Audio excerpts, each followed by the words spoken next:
Det startede i 5. klasse. Siden der så har jeg følt mig alene og anderledes. Som den anderledes og alene, så begynder de andre med at kalde mig for øgenavne i klassen. Det var ikke rigtig øgenavne, som jeg var rigtig stolt af. Og det var noget, som gjorde virkelig ondt og sove mig. Det kunne være sådan noget som kælling, møjso og tykke, næren og pergeren. Og så hver dag, når jeg kom i skole, så råbte drengene, der kommer pergeren. Og selvfølgelig så fnissede pigerne. Det var ikke særlig fedt. Og det sov mig bare endnu mere. Altså med tiden, så blev det selvfølgelig sværere og sværere for mig at koncentrere mig. Fordi at al min energi og opmærksomhed gik til, at jeg prøvede at passe ind i klassen. Det gjorde det ikke meget nemmere for mig. Og jeg begyndte også at gå ned i karakter. Jeg begyndte at få virkelig, virkelig dårlige karakterer. Jeg turde ikke rigtig vise mig til mine forældre, fordi at, hvad ville de sige til det? Jeg var ikke klar til at åbne mig op for mine forældre og fortælle dem, at jeg bliver mobbet, at jeg følte mig udenfor og så videre. Det har jeg ikke lyst til.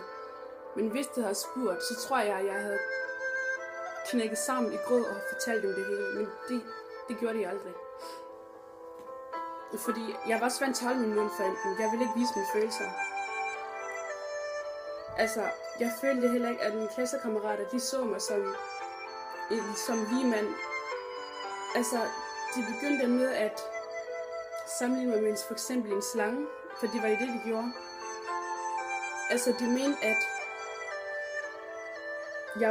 i virkeligheden så var jeg alene og isoleret fra mine omgivelser osv. Og hvis der var noget, der generede mig, så var jeg virkelig aggressiv og angreb byttet på en måde. Det var det, de mente.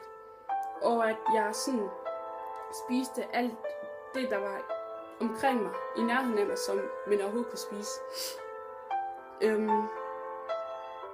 Altså, jeg følte faktisk, at det var rigtigt på en måde. Jeg var ikke så sur eller oprørt over det, fordi på en måde så var det rigtigt. Fordi med tiden, så blev jeg mere aggressiv. Jeg begyndte at trøste at spise. Som 15-årig, der var jeg næsten 90 kilo. Jeg fatter stadig, at mine forældre ikke kunne se den udvikling i min krop. At jeg havde det så dårligt med mig selv og alt muligt andet. Altså, det var virkelig svært. Og det er det stadigvæk i dag. Jeg kan ikke give fortiden bag mig, selvom jeg virkelig, virkelig prøver. Så er det svært.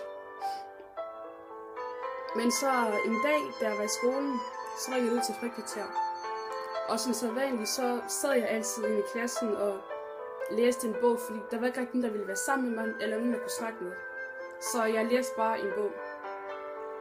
Men der var sådan noget anderledes, fordi jeg følte en anelse utryg ved at være derinde.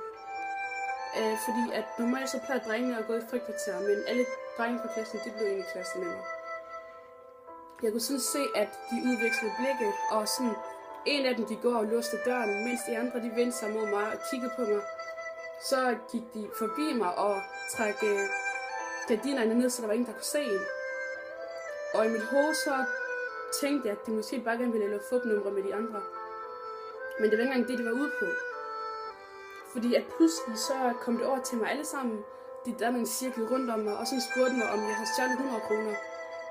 Det første, der faldt mig ind, det var bare, jeg havde slet ikke hørt om, at der var forsvundet 100 kroner fra klassen overhovedet. Så selvfølgelig så benægtede. Men de troede ikke på mig. Så sagde den ene af dem, at en af drengene, vi har intet valg. Så han sparkede mig. Og i mellemtiden, så var det en af drengene, der hævde mig op fra min stol og skubbede mig ned i jorden. Straks så begyndte de alle sammen at sparke mig og give mig knytnæve og så videre. Og så lykkedes det for en af dem at give mig et blåt øje. Smerten var virkelig, virkelig ubeskrivelig. Jeg vidste ikke, at drenge på min klasse var i stand til at gøre sådan noget, bare for at få mig til at tilstå noget, som jeg overhovedet ikke havde hørt om eller havde gjort. Det gjorde virkelig ondt, at de ikke ville tro på mig. Men hvorfor de så troede på mig, var nok fordi, at jeg var den alene type. Jeg havde ingen venner, der var ingen, der ville være sammen med mig. Selvfølgelig så var det svært. Jeg følte mig bare så ensom. Jeg følte mig så alene. Og det gjorde ondt. Men de blev ved med at sparke mig og så videre. Så pludselig så sagde en af drengene bare stop, at Det med det blotte øje, det gik for vidt. Så løb det ud af klasseværelset. Jeg lå stille og lammede på gulvet midt i klasseværelset. Og selvom folk det gik ud fra min klasse, så det mig, men de gjorde ikke noget. De gik bare forbi.